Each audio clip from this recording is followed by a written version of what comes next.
Hold up, I ain't trying to stump, man, but the Yeezys jumped over the jump, man. I be in and out of arenas like I'm Scottie Pippen. Left my elbow in the pot, a la Vince Carter. Bitch, you weren't with me shooting in the gym? James Harden with the range on me, nigga, way back. Coach, they won't knock me off my pivot, forget it. Been flowing stupid since Vince Carter was on some through the legs arm and a hoop shit. And you can live through anything if magic made it. Ladies and gentlemen, if you don't know, now you do. Yes, sir. We are back. Round of applause for yourselves. This is your guy, Marcellus Ease. And we got quite a few interesting things on the docket for today. Darvin Ham speaking on his Laker exit. Jimmy Butler and his contract situation. Good old Jimmy boy going crazy over there in Miami. But they're daring him to pick up his player option. Also, more cross-branding conundrums as Drake releases a freestyle. I wouldn't say necessarily dissing LeBron James, but just given the status of their friendship and their unique conundrum due to social media and all the cross-branding and the illusion of friendships. And speaking of beefs, Dwight Howard finally protecting his legacy by clapping back at Shaq and just questioning whether him bringing out the Superman logo made Shaq feel the type of way. And last but not least, we'll touch base on Amazon setting themselves up to be a dominant force in the live streaming ecosystem as the NBA goes into their brand new deal. Amazon selling products and collecting data on everyone. They could make quite a killing in the ads business, as a stream on their platform is not going to mean the same as a stream on another platform that doesn't necessarily have that type of ecosystem set up. We'll hear from former TNT president David Levy on some of the dynamics that are taking place. So Darvin Ham finally spoke on his Laker exit, and a few things were revealed. First of all, he had quite a bit of a demand as a head coach after the firing. And another thing, he had an expectation to actually grow in the position, especially after leading the team through a ton of injuries in different lineups. And another thing, he was quite shocked on the firing due to the fact that he had success despite the Lakers going through a ton of injuries. But we're going to break this down layer by layer, as the Lakers are in a very unique position because after the Russell Westbrook debacle, a player that's held in high regards with respect among other players, they sort of took his reputation and tried to drag it through the mud. And make no mistake about it, across the league, other stars / superstars or just players, they're watching how the Lakers are moving.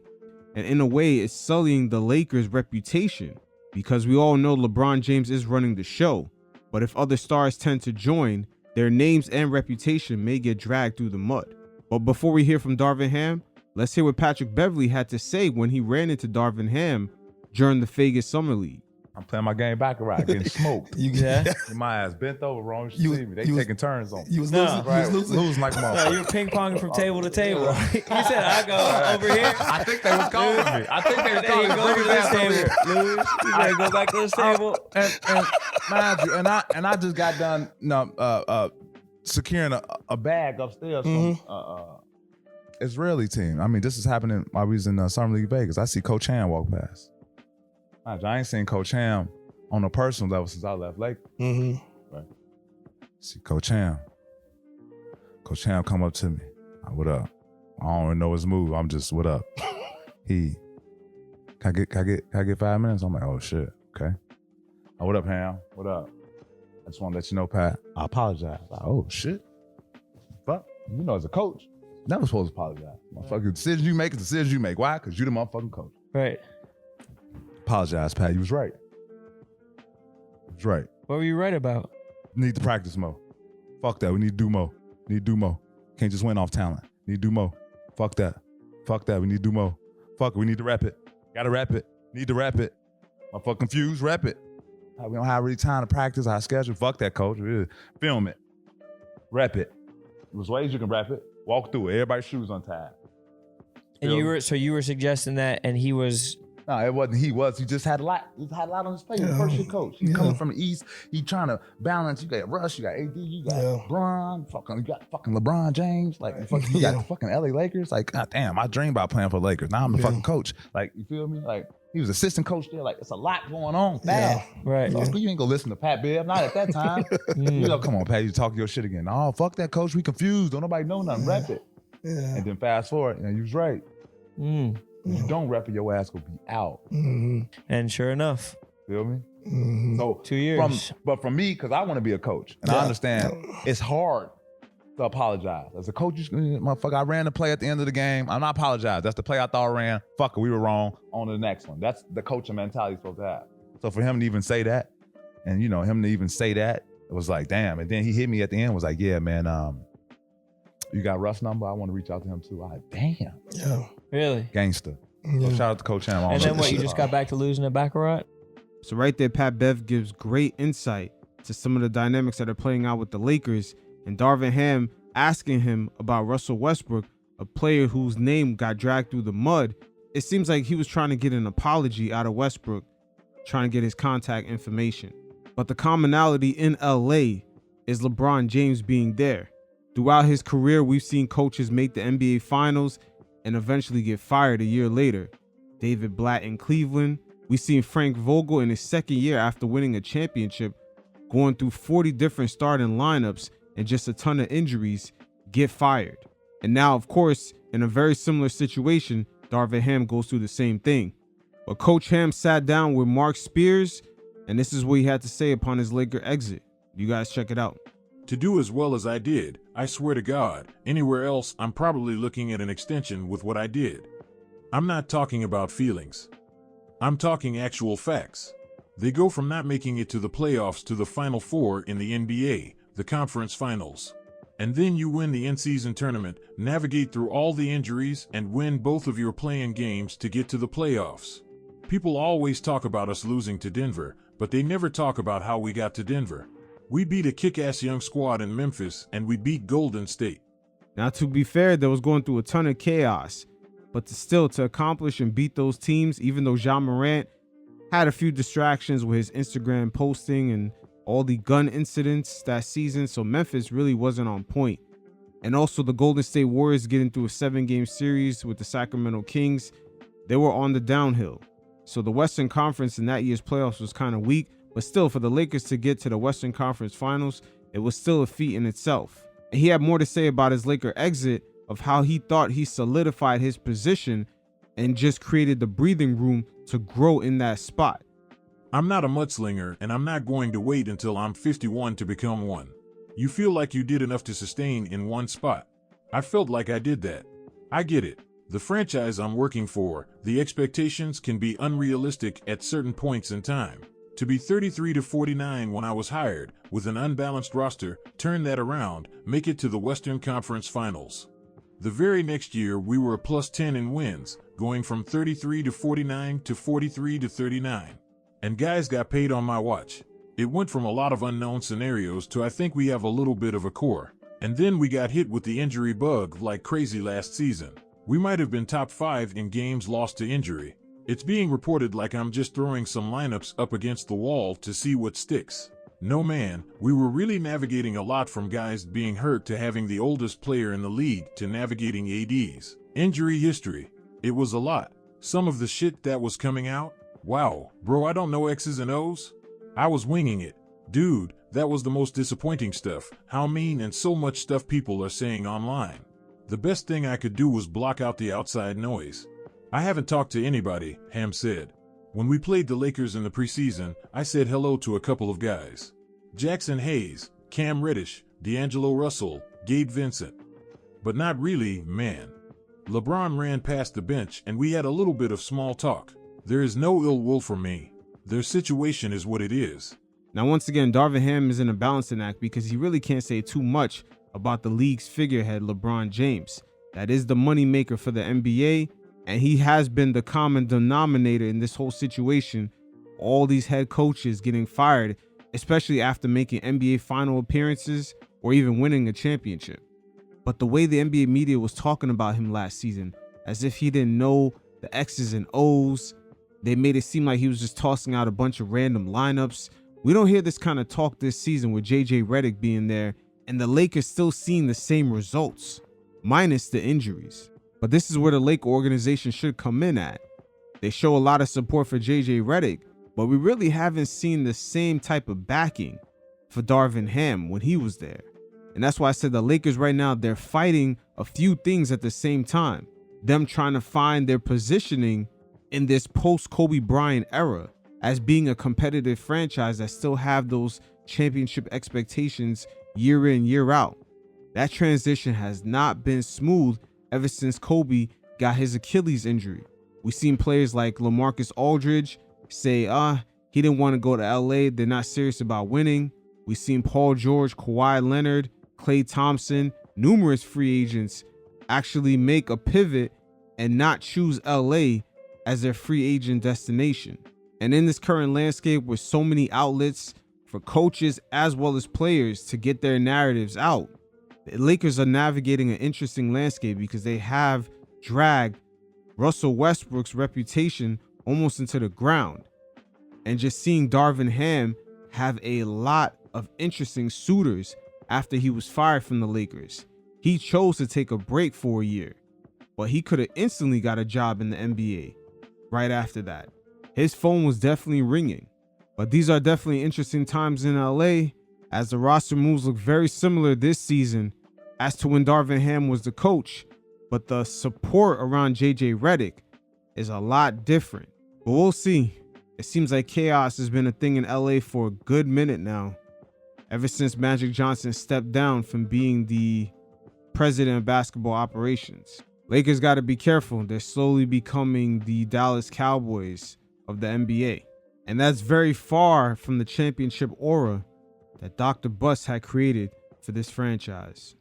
So the dynamic of the Jimmy Butler and the Miami Heat contract situation and the way it's playing out, it's revealing a brand new dynamic that NBA fans are going to have to get accustomed to, which is almost like an NFL style type of holdout due to the new CBA.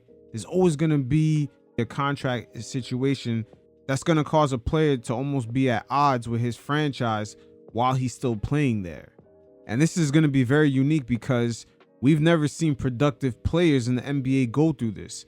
But due to the new limitations of the new CBA, with teams just getting very harsh penalties for going over that second apron and the luxury tax, scenarios like this is going to be almost to a degree the norm. And for the Miami Heat, they're almost calling Jimmy Butler's bluff to pick up his player option because they understand that there's not really that many teams that's going to offer him $50 million plus. And again, this new CBA puts kind of the middle tier players in an interesting predicament. Let's just say the Heat want to offer Jimmy Butler an extension for about $30 million a year, maybe for 2 to 3 years. That's almost on the same level as a contract when you look at a guy like Emmanuel Quickley. But Jimmy Butler does not have Emmanuel Quickley responsibilities on his team. He's actually the 1A. He's actually the guy that's supposed to come through in the clutch. He's looked at as the leader. And there's a few players in the NBA that's kind of facing these scenarios.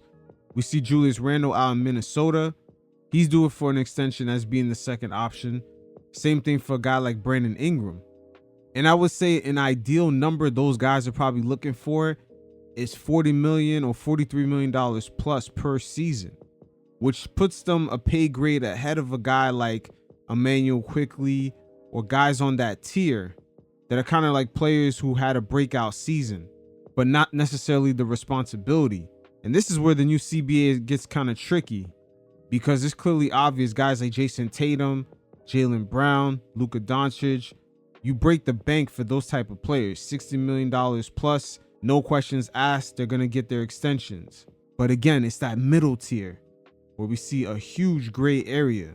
And right now between Jimmy Butler, Jonathan Kuminga, Julius Randle, it's almost like a rush to see who's going to take a low ball offer first.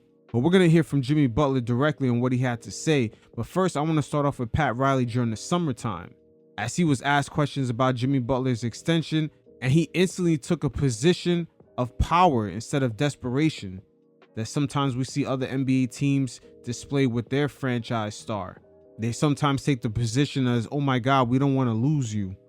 But instead, Pat Riley instantly took a position of power, understanding that he really is the one that holds all the cards. You guys check it out. With Jimmy's extension window opening July 7th, though, he can request an extension starting on that date. Typically, in his past, he has done that. Typically, there has been, I don't want to say pressure, but there has been discussion. Pressure. There's no pressure. Okay. Now, you notice right there, Pat Riley instantly taking a position of power right there. I just wanted to point that out because the media sometimes they make these franchises seem like the desperate boyfriend that's trying to get the girlfriend back. But Pat Riley right there instantly taking a position of just like, hey, Jimmy needs us. Yeah, Pat Riley, he doesn't play any fucking games. Okay. The last extension was, we gave it to him. So when Jimmy approaches July 7th for an extension, what will the Miami Heat's response be at that date that his extension window opens? Well, I mean, if he requests, we can either accept or we can say we're going to think about it, or we have not made a decision on it. I think you can make too much out of this. He's still got 2 years left on a contract. Theoretically, he's got a player op. But that's something that we have to give some real thought to based on a lot of factors. I don't want to go through the litany of factors right now because they all blow up into different hypotheticals. But yeah, that's a big decision on our part to commit, that kind of those kinds of resources, unless you have somebody who's really going to be there, available every single night. So that was during the off season, and knowing how Jimmy Butler rolls, he's always fighting for his money. Franchises have always played games with him and just understanding his value and what he brings to a team. Keep in mind that this is a guy who's been to 2 NBA finals in the last 4 seasons. But good old Jimmy Boy is beginning to act up. And that should come by no surprise. Let's take a look at what he had to say in regards to his situation and what kind of energies he's kind of giving off to the team currently. You guys check it out. Jimmy, when do you feel like your role in the offense changed, and what has been the toughest adjustment to that change? It's not a tough adjustment to me. I'm going out there to compete to win either way. Whether I score 9 points or 29 points, I will compete. That's one thing that I will say. So you won't say that I'm out there not playing hard. It may look like that because my usage is down and I don't shoot the ball a lot, but we won't sit here and say that I don't play hard. What will fix it? What do you want to see happen to fix it? What do I want to see happen? I want to see me get my joy back from playing basketball. And wherever that may be, we'll find out here pretty soon. But I want to joy back. I'm happy here, off the court. But I want to be back to somewhat dominant. I want to hoop, and I want to help this team win. Right now, I'm not doing that. Can you get your joy back here on the court? Probably not. Now, again, the fans are caught in the middle of all this, and I don't think the NBA players have taken their union as serious because they're making so much money. But now they're beginning to adapt and understand how the new CBA really could affect them from getting the big money. You see, in this new CBA, the owners let the players actually get a higher percentage of the revenue. But the real trick is they limited the players' access to the brand new revenue due to the restrictions that they placed on the franchises themselves for going over a certain number into the luxury tax. It's definitely a double whammy because at the same time they limited player movement. That's why Paul George is really the only unrestricted free agent we've seen switch teams. Other than that, everybody else is either they grown disgruntled and they got traded, or they switched teams through some sort of transaction. But it's not necessarily them being an unrestricted free agent. And that's why I made the analogy that the NBA finds themselves almost in a NFL franchise tag situation with their players and the franchises. We're going to see a lot of disputes, a lot of passive aggressive, not necessarily holdouts because the players can't do that, but we're going to see them complain, attitude changes. Even Paul George had reflected on that during his last season with the Clippers. Him not reaching a contract extension in the beginning of that season really affected his approach while being on the team during that year. And for Jimmy Butler, this should not come by surprise, as the Miami Heat is a franchise that has a long history of not necessarily paying guys. Their owner does not like to go into the luxury tax. Hell, even when LeBron James, an all-time NBA talent, was there, they weren't necessarily dipping into the luxury tax. They had guys take pay cuts, and they sort of adapted and built the roster around LeBron James while not necessarily dipping into the tax. Pat Riley actually reflected on this during that same press conference when he was asked about Jimmy Butler's extension. And keep in mind, if Pat Riley's not willing to dip into the luxury tax for LeBron James, he's definitely not going to do that for Jimmy Butler. So going into the tax and going way into the tax to win a championship, you better be damn right about the guy you're going to get and what you're going to give up for him. And so it didn't happen even with the big three until we solidified the bench the next year. Yeah. So Jimmy Butler being age 36, not necessarily the same talent as LeBron James.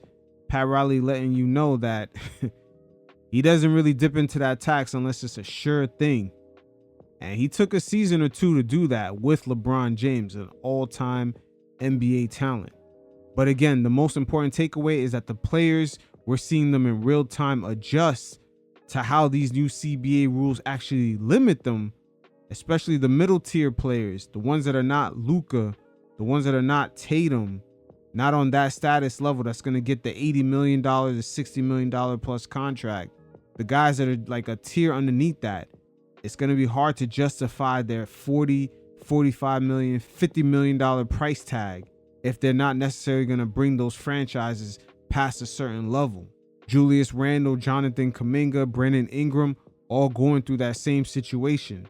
And finally, the most important takeaway is that the NBA fans will now be exposed, very similar to the NFL fan base, of players not necessarily holding out, but just being in, tit for tat disputes during contract years, due to the fact that these teams are very afraid of hitting the second apron into the luxury tax. So this is a very unique and in real time adaptation from the fan bases as well as the players with this new CBA. And I don't know why the league has made these rules so restrictive in a time where a lot of fans' interest really comes in when players get traded, when players go through, movement through different teams. And at the same time, they're entering streaming where the games are going to be a lot harder to find. There's a lot going on in the league right now at the same time. And yeah, this is a very clusterfuck of situations all happening at once. This situation in Miami is not going to end anytime soon, especially with Jimmy Butler having a player option for $50 million, which is more than likely the best available option he's going to have out there in the marketplace, unless he wants to go to a team like the Charlotte Hornets. So this will be a continuation of my series called Cross-Branding Conundrums, and this will be volume 4, as Drake dropped his Fighting Irish freestyle, in which it kind of, I don't want to say really takes subtle jabs at LeBron James, but in a way, it talks about their friendship and the current place that it's at. And that right there is one of the reasons why I call this series Cross-Branding Conundrums, as due to social media and the rise of these megastars, guys like Drake, LeBron James, even an NBA superstar like DeMar DeRozan, when they were on their come up, the social media platforms at the same time was also on the rise. And these guys found ways to ingratiate themselves with a lot of cross branding between different audiences. We see numerous NBA teams throughout the 2010s use notable city figures, especially in hip hop. Guys like Wale, he was sort of an ambassador for the Washington Wizards. Jay-Z, same thing for the Brooklyn Nets, especially when they made their move into the Barclays Center in Brooklyn. And of course, Drake with the Toronto Raptors. So there is a symbiotic relationship between social media and certain entities like the NBA and hip hop to cross-brand themselves, as their audiences tend to overlap. But with the cross-branding opportunities that social media has presented, it also has created a conundrum, because these friendships, they're authentic to a degree. But when you really think about it, and let's just be honest, for megastars to truly hang out and have close bonds with each other, that really sounds fucking expensive. Because for them to just make a simple move to go shopping in a store or just to hang out at a restaurant, they tend to have to buy it out due to the magnitude of their celebrity just being out in the public. But we're going to break this down layer by layer, and just keep in mind right here, we're just going to focus on the story. No one has a stake on one side versus the other. And when it comes to the situation between LeBron James and Drake, make no mistake about it, LeBron James is playing in the LA market, and he's trying to ingratiate his brand with that city. And there's no better opportunity for him to do so with this Kendrick Lamar victory over Drake, because this moment has been attached to West Coast pride. And there's no better opportunity for LeBron James to sort of let the city of LA know which side he stands on. But again, we're in a very unique time and space with social media creating a lot of gray areas. Because let's not forget, LeBron James helped narrate the narrative that Drake was stopped from responding to Pusha T after he lost the last rap battle. It kind of softened the blow and provided some sort of sympathy for Drake, as he only made an appearance at the shop when he spoke about, quote unquote, he's going to go to another level he didn't want to get to. But in hip hop, for a person of Drake's status to lose a rap battle and to go on the epic run that he did with his Scorpion album, going on tours, having God's Plan and the Kiki song, it's really unheard of in hip hop. It's very inorganic to the genre itself. But make no mistake about it, on LeBron James's show, The Shop, it wouldn't shock me if Drake's appearance was sort of a PR move by, quote unquote, their overlords, Nike. But make no mistake about it, LeBron James did help Drake narrate the storyline of him losing that rap battle. He sort of changed that narrative, and this was a mistake right here. LeBron James mentioned that the song Mob Ties was his favorite song that Drake explained on the show that he wrote as a comeback, that he put all his energy, instead of responding to Pusha T, he put all his energy into that song. And LeBron James stated that that was his favorite song, just for the leak during this Kendrick Lamar beef to come out showing that Drake did not even write the song. They had another rapper singing even lines that only affiliated with Drake.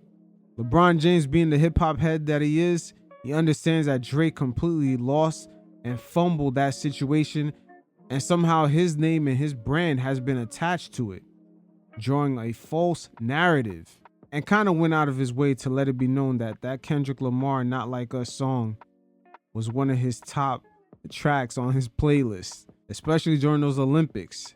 The videos of him talking about it are out there. Now fast forward to current day, Drake drops a freestyle called Fighting Irish, and that is in correlation to LeBron James' high school team name. And the self-proclaimed Six God himself had a few things to say about the current state of their friendship, as well as, you know, his disappointment with DeMar DeRozan picking sides. You guys check it out, and every once in a while, I'll check in. The world fell in love with the gimmicks. Even my brothers got tickets. Seemed like they loved every minute. Just know the shit is personal to us, and it wasn't just business. Analyzing behavioral patterns is somewhat suspicious. Now, even though he named this song Fighting Irish, a play off of LeBron James' high school team, he is also talking about DeMar DeRozan here. He thinks Kendrick Lamar played a bunch of gimmicks during this rap battle, and to him it worked so well that his brothers bought tickets. You know, interesting enough, LeBron James and Drake, they've taken different life blueprints from Jay-Z. When it comes to LeBron, he's taken the blueprint of just having close friends around him that are beneficial and that could stand on their own, as well as when they unite, they could all stand even stronger together. You see it with Maverick Carter, you see it with Rich Paul. Those are LeBron's day ones. And the same thing applies to Jay-Z. He's still around his day ones. Both their circles are real small and tight, and it mainly consists of immediate family. Drake, on the other hand, has really only applied the musical blueprint instead of the life blueprint when it comes to what he took from Jay-Z. The subliminal shots, don't have to mention anyone's name, just kind of dance around and just have guys guessing who's he talking about. And this song is a perfect example. You see the play on words on the title, Fighting Irish Freestyle. He mentions quite a few things, but never mentions any names, but everyone could kind of tell who he's talking about. And a more recent example I could say of Jay-Z doing this is the way he talked about Kanye West and I believe his 444 album, when he said everybody skipping leg days just to run their mouth. Kanye West in the past has always mentioned skipping leg days. But let's continue. Remember we traded watches, I gave you the Arabic dial, you gave me a numbered edition. You would even check up on my son like a pediatrician. Sure convinced the gang that shit was rooted in love when it isn't. Show me how different we are, there's blessings in juxtaposition. I guess now you boys gotta abandon your summer tradition. Cold shoulders I gave in the Hamptons, it come with the distance. Figured we was always gonna be close like ovens and kitchens. I was sadly mistaken, the loyalty wasn't a given. Man, this nigga sound heartbroken, god damn. But this is the funny thing about social media, because guys are so public with everything. They know that it was shared that Drake and LeBron traded watches years ago. So with those bars, everybody kind of knows who's he hinting at. And also, these guys are always going to the Hamptons to Michael Rubin's parties. A bunch of celebrities. Once again, these guys are pretending to be friends. They're friends to a degree, but a lot of it's business. Even for Rubin to invite them out there, he's promoting his sports books or just whatever he's trying to get off as far as a business venture. It's friendship to a degree, but a lot of these guys' popularity helps almost validates to an audience what he's trying to get off the ground. I believe that's a sports betting company or whatever he's trying to get off. But that's what Drake is making reference to.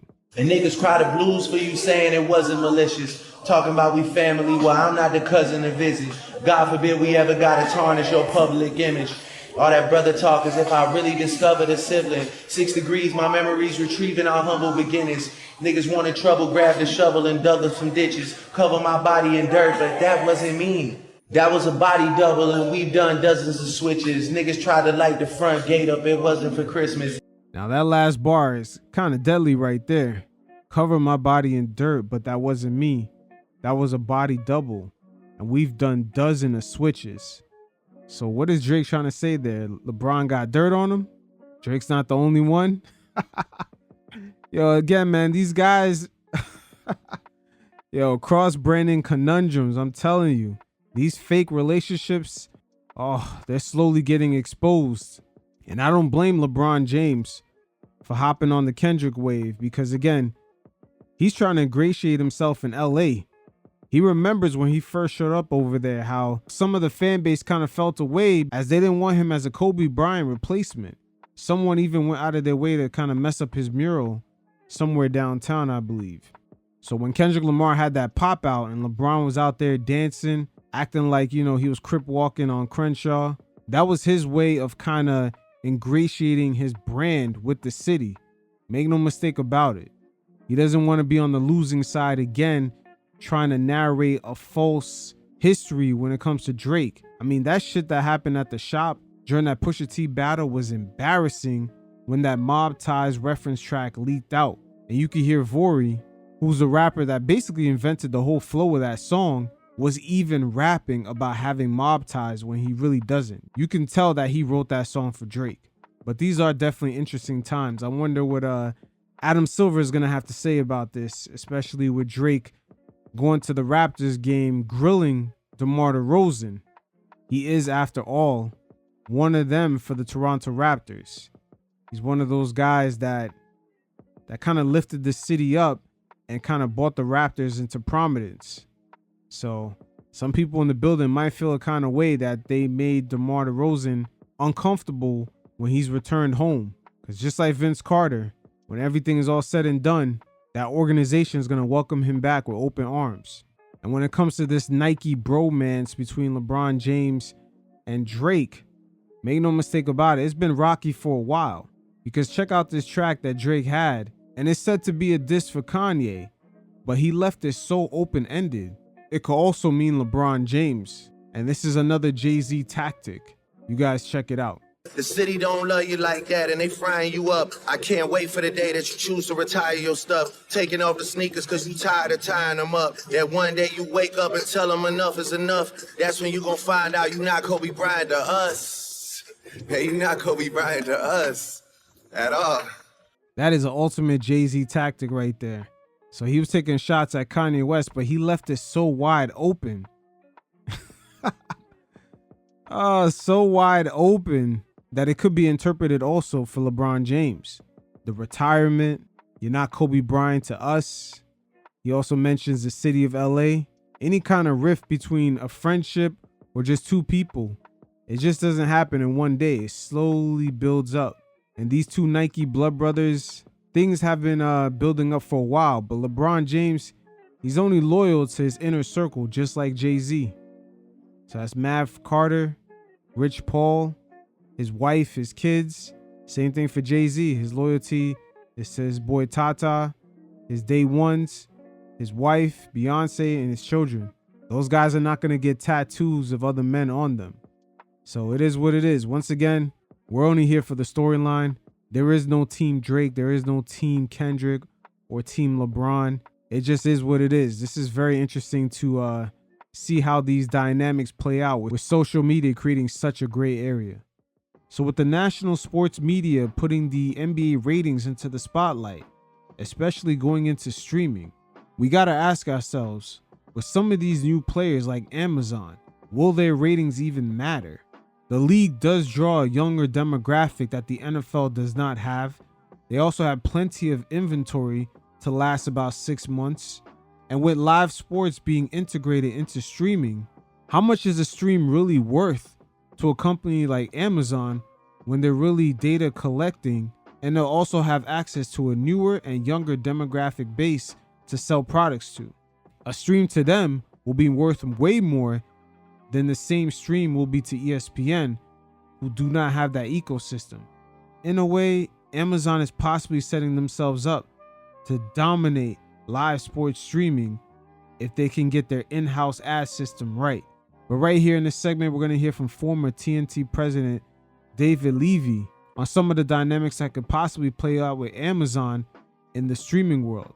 And keep in mind that streaming right now is still not profitable, as companies like ESPN, by the fall of 2025, is going in the direction of selling their product directly to consumers. And all this is happening as the subscribers to cable dwindles every single year. And companies like ESPN have made multiple pivots since they don't have products to sell, such as jumping into gambling. But again, former TNT president David Levy gave great insight to some of the dynamics that are playing out here, especially when it comes to Amazon. You guys check it out, and every once in a while, I'll check in. So I think Amazon, at the end of the day, is going to be the winner in sports rights and maybe even the entertainment business and maybe just all viewing habits. And that has a lot to do is that the actual video business for Amazon is small, right? Amazon is you buy all your goods and services through Amazon. They have a tremendous amount of data on you, the consumer. You know, Turner Broadcasting doesn't have that kind of data, right? NBC doesn't have that kind of data. The consumer data, and by the way, Netflix doesn't have that kind of data. Netflix doesn't know that you bought batteries 6 months ago, or that you bought toilet paper yesterday, or you bought a toothbrush for your wife and so forth. They have so much information of consumer data, okay? So let's use the NFL Thursday night football game, okay? So that's now on Amazon. And now you have the other football games that are on Fox, that are on NBC and on CBS. So let me tell you the difference and the power of what Amazon has versus those other four. The power is this. They can dynamically insert ads in every pod that, guess who can't do that? NBC, CBS, or Fox. They can't dynamically insert. That means that let's just use the first commercial break in the Thursday night football game, okay? And they can send out 1 million different ads to 1 million different people simultaneously. That's dynamic ad insertion, right? So let's say, John, you bought batteries 6 months ago, and Amazon knows that you bought batteries, and batteries only last 6 months. So in 5 months and 29 days, they're going to send you an ad in NFL football because you're watching. It's going to say, hey, John, do you need batteries? Or a Duracell ad will show up because you now need batteries, okay? That's the kind of power and the information that NBC, CBS, and Fox can't do. You know, one thing, Netflix could do this. They're slowly developing an ad system. That's why with their lower tiers, all of a sudden you're seeing ads. Eventually, they're going to keep increasing their prices the more content, especially live streaming, that they keep adding into their service. And eventually, they're probably going to have a large portion of their customer base subscribing on a tier that plays ads. Meanwhile, they'll have a very small percentage of a customer base that pays a premium not to see the ads. But at the end of the day, they probably want to get into that ads business because they could also insert those dynamic ads into their system, being that they are a tech company. So they know the age ranges for certain documentaries and television shows, and they're gonna have ad partners that want to market certain products to certain demographics. So they're slowly setting up their system to be in the same ball game as the way Amazon is attacking streaming. Once again, a stream is worth way more on Amazon than the same stream on NBC, ESPN, or Peacock. And also, let me tie this in with Netflix. They got one ace in their pocket that a lot of these leagues are kind of hoping they get into the live sports business. And we've seen it play out with the Jake Paul and Mike Tyson fight. They have instant access to an international audience. There is no special licensing that they need to broadcast their service all around the world. Make no mistake about it, all the other sports leagues, they're paying attention. Dynamic ad insertion is going to be a huge game changer in the industry, and you can only do it if you're on the internet within a streaming service. You can't do it in the linear space. You cannot, and that is very powerful. And to have all that other data that Amazon is storing and be able to use that and target market all of your sports properties and all your entertainment properties and send ads that are meaningful ads for you, meaning, you know, women's hygiene ads are not going to be very important for David Levy or John. We will probably never see one in any of our NFL games. In correlation to Netflix right here, they're going to be running those women hygiene products for certain shows because they know the age range of the person that logs in, what they're clicking on, what is this documentary or movie, who they attract. So they can market those products directly to that demographic, and they can actually charge a higher rate per ad insertion because they can better pin down the demographics than linear TV can. It's almost as if Netflix doesn't have to worry about shipping out product like Amazon, but they're sort of the middleman between linear TV advertisement and perhaps Amazon. Let's say if Amazon goes on the higher scale of advertising on live streaming, they're going to become the middleman of that, and they don't have to worry about shipping out products because they're going to have dynamic ad insertion, not to the same degree in detail as Amazon, where they know what you previously bought, but they're going to be in a lot better ballpark of what demographics and age ranges are watching certain shows and documentaries, way better than linear TV. It's a good sweet spot to be in. Sell that ad 10 times over because you get dynamically ad inserted on different people. So I think the end game is ultimately going to be the streaming services that can produce, first of all, and also the streaming services minus the sports properties, but they are less ads because they can dynamically ad insert. They can charge more, right, for their ads, and they can have less ads. I mean, I was watching a cable network, I'm not going to say which one, and I think I spent 6 minutes waiting for the show to come back. Okay? And now, I don't know why I did it, but I ended up timing it. I went back to see how long it was. It was like 6.5 minutes of a commercial break. That's happening across the board because they have to make up for the lost ratings, right? So when the ratings go down, what do? They add commercial breaks because they have to add inventory so they can sell and keep up in the pace of the growth business, which it's not anymore. And guess what happens when you add 6 minutes of commercial break?